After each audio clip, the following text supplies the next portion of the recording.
विद्यार्थियों, कक्षा 10 के विज्ञान का एक बहुत महत्वपूर्ण अध्याय है प्रकाश का परावर्तन एवं अपवर्तन।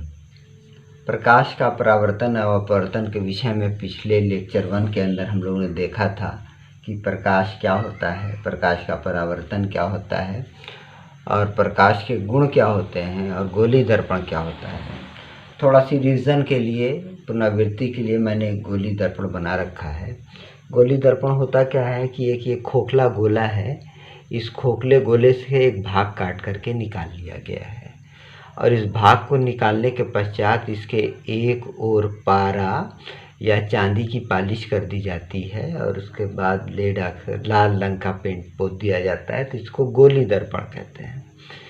अगर उभरे हुए भाग पर बाहर की ओर पालिश की जाती है तो इसको अवतल दर्पण कहते हैं, कॉनकेव मिरर। और धसे हुए भाग पर पालिश की जाती है तो इसको कॉन्वेक्स मिरर कहते हैं, उत्तल दर्पण। अब कॉन्वेक्स मिरर से आप लोग हमेशा साफ का होता रहता है, हमेशा आप इसके कांटेक्ट में आते रहते हैं। कोई भी 2 व्हीलर या 4 व्हीलर होता है तो उसके अंदर एक दर्पण लगा रहता है। बच्चे ये समझते हैं कि वो दर्पण आपका समतल दर्पण है, लेकिन वो दर्पण समतल दर्पण नहीं होता, वो दर्पण आपका उत्तल दर्पण होता है। उस दर्पण में अगर आप अपना चेहरा देखेंगे तो वो चेहरा आपको अब छोटा नज़र आएगा, जबकि समतल दर्पण में आप अपने चेहरे को देखेंगे तो वो चेहरा आपको, जितना बड़ा आपका चेहरा है उतना ही बड़ा आपका चेहरा नज़र आएगा। और ये कौन सा दर्पण है आपका? अवतल दर्पण। अब एक प्रकाश की ये किरणें हैं, ये मुख्य अक्ष के समानांतर आ रही है, ये मुख्य अक्ष है। इसको ध्रुव कहते हैं, इसको वक्रता केंद्र कहते हैं, इसको मिलाने वाली रेखा का नाम हम लोग रखते हैं कौन सा अक्ष? मुख्य अक्ष। और ये प्रकाश की किरणें हैं जो मुख्य अक्ष के समानांतर आ रही हैं और मुख्य अक्ष से टकराने के पश्चात एक बिंदु के ऊपर जमा हो जा रही हैं। जिस बिंदु पर ये प्रकाश की किरणें जमा हो जा रही हैं उस बिंदु को हम लोग इस लेंस का फोकस कहते हैं। अगर मान लीजिए आप एक प्रयोग भी कर सकते हैं, अवतल लेंस को ले लें और अवतल लेंस को ले करके धूप के अंदर चले जाएं और एक कागज़ का टुकड़ा ले लें और अवतल लेंस को सूरज की तरफ कर दें, कागज़ के और सूरज की तरफ कर दें और सूर्य से आने वाली प्रकाश की किरणें अवतल दर्पण के ऊपर पड़ेंगी और अवतल दर्पण से टकराने के बाद एक बिंदु पर वो इकट्ठी हो जाएंगी। तो आप ये देखेंगे कि उस बिंदु पर एक पीला पीला बिंदु प्राप्त होगा। कुछ समय पश्चात पीला पीला बिंदु गर्म हो जाएगा और गर्म होकर के जलने लगेगा। वही जो पीला पीला बिंदु अवतल दर्पण पे प्राप्त होता है, उसी पीले पीले बिंदु को, उस अवतल दर्पण का हम लोग फोकस कहते हैं। तो फोकस की परिभाषा इस प्रकार से दी गई थी पिछले लेक्चरों में कि मुख्य अक्ष के समानांतर चलने वाली प्रकाश की किरणें दर्पण से टकराने के पश्चात जिस बिंदु पर काटती हैं या काटती हुई मालूम देती हैं, उस बिंदु को हम लोग फोकस कहते हैं। इसे कैपिटल F द्वारा प्रदर्शित करते हैं। और P से लेकर के कैपिटल F तक की दूरी को कहते हैं स्मॉल f और P से लेकर के कैपिटल C तक की दूरी को कहते हैं कैपिटल R। दर्पण में कोई भी दूरी ध्रुव से नापी जाती है। ध्रुव अंग्रेजी में इसको पोल कहते हैं और पोल का पहला अक्षर P से स्टार्ट होता है, तो P से लेकर के F तक की दूरी R होती है और P से लेकर के C तक की दूरी जो होती है कैपिटल R होती है। अगर मान लीजिए P से लेकर के C तक की बीच की दूरी 10 सेंटीमीटर है तो P से लेकर के F तक की दूरी आपकी कितने सेंटीमीटर होगी? 5 सेंटीमीटर होगी। तो अगर हम एक संबंध आपके सामने बताने जा रहे हैं कि गोली दर्पण की वक्रता त्रिज्या एवं फोकस दूरी में संबंध, relationship between the radius of curvature and focal length of the spherical mirror. वक्रता त्रिज्या क्या है? P से लेकर के C तक की दूरी जो है कैपिटल R के बराबर है, उसको वक्रता त्रिज्या कहते हैं। और P से लेकर के F तक की दूरी जो स्मॉल f के बराबर है उसको फोकस दूरी कहते हैं। तो small f is equal to capital R/2, जो कि मैंने आपको बताया।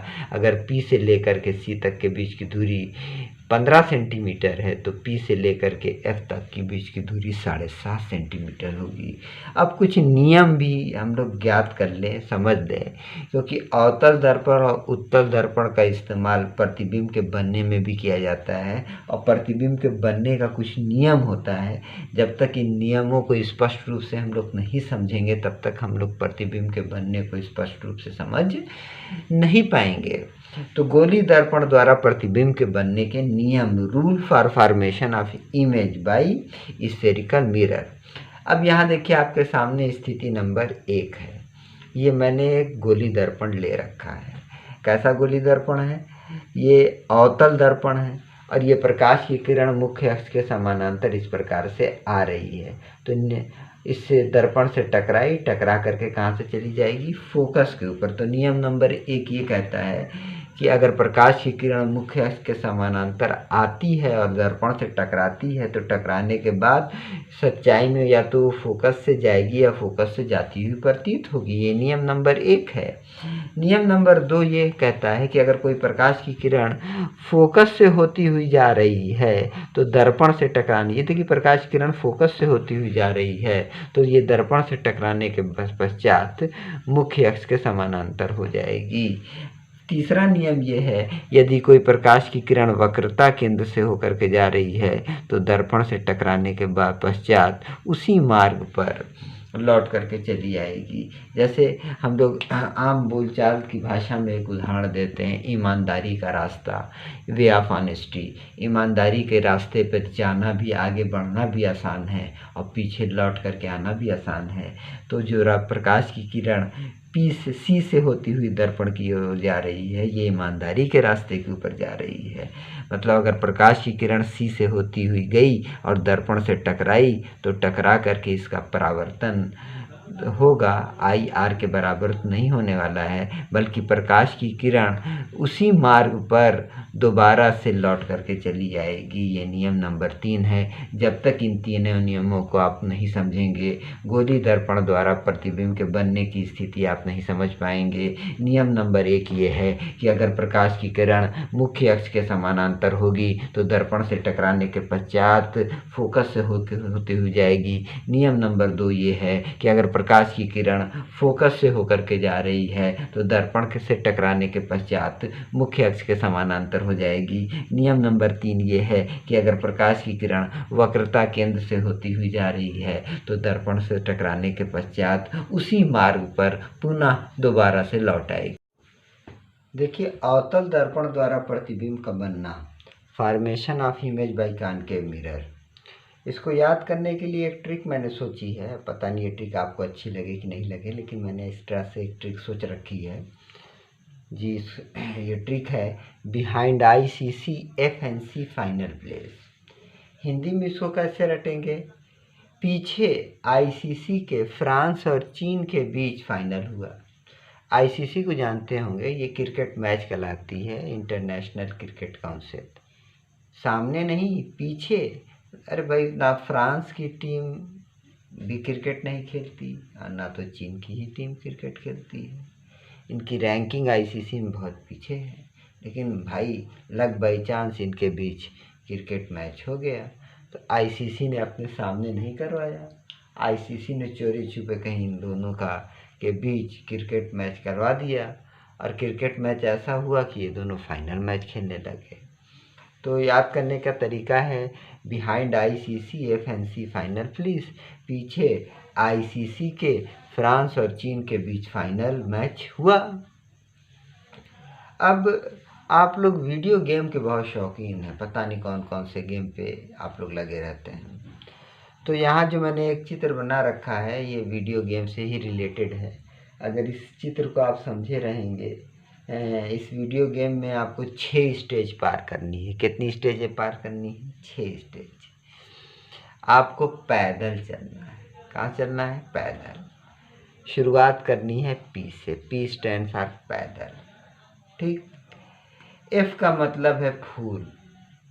एक स्टेज ऐसी मिलेगी जब आपको फूल मिलेगा।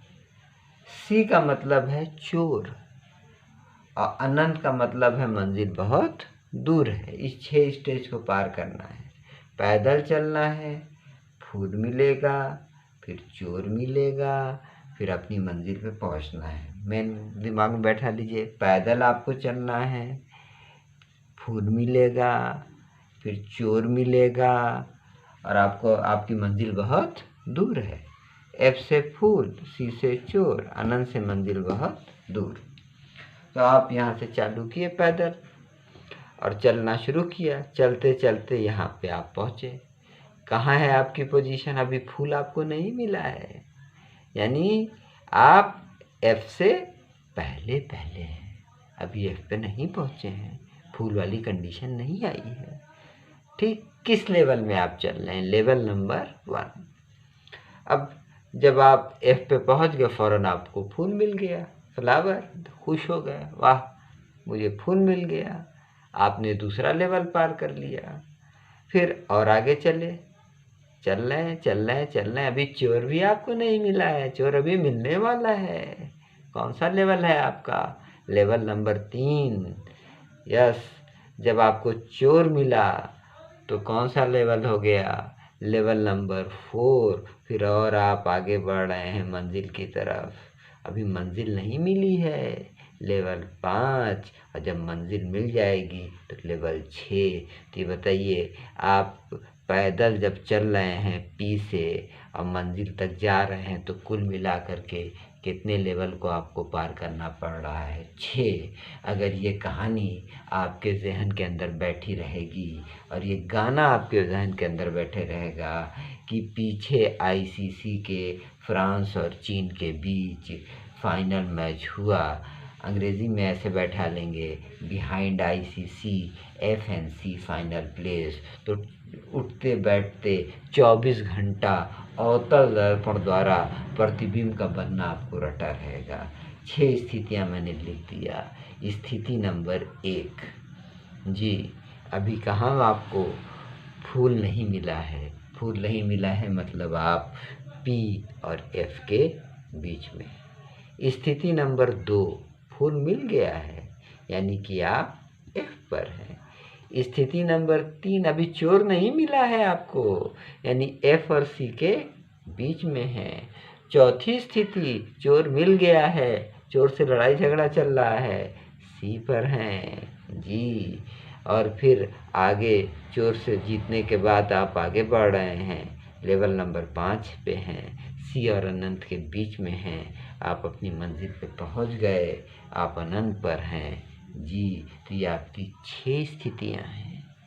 अब आपका दुश्मन आपको कहाँ से देख रहा है, जो आपको टारगेट बनाएगा भाई जी। आप रहेंगे P और F के बीच तो दुश्मन सही पोजीशन आपकी देख नहीं पाएगा जी। अगर दुश्मन को आपकी सही पोजीशन पता चल जाएगी तो आप तो मारे जाएंगे, उस गेम में आप पीछे हो जाएंगे भाई, फिर 0 लेवल पे आपको आना पड़ेगा। तो ये किसकी स्थिति है? दुश्मन आपको कहाँ देख रहा है, यानी वो प्रतिबिंब की स्थिति है। 2 चीज़ें, एक वस्तु है, दर्पण के सामने आप खड़े हुए हैं तो आप हैं आप, तो आप जो हैं वो वस्तु हैं, और आप जैसी ही एक शक्ल दर्पण के अंदर नज़र आ रही है। दर्पण के अंदर जो आप जैसी शक्ल नज़र आ रही है वो आपका प्रतिबिंब है प्यारे बच्चों। तो जो प्रतिबिंब है उसको मैंने दुश्मन मान लिया, और जो आप हैं उसको वस्तु मान लिया। वस्तु की 6 स्थितियां हैं, तो प्रतिबिंब के भी बनने की 6 स्थितियां हैं।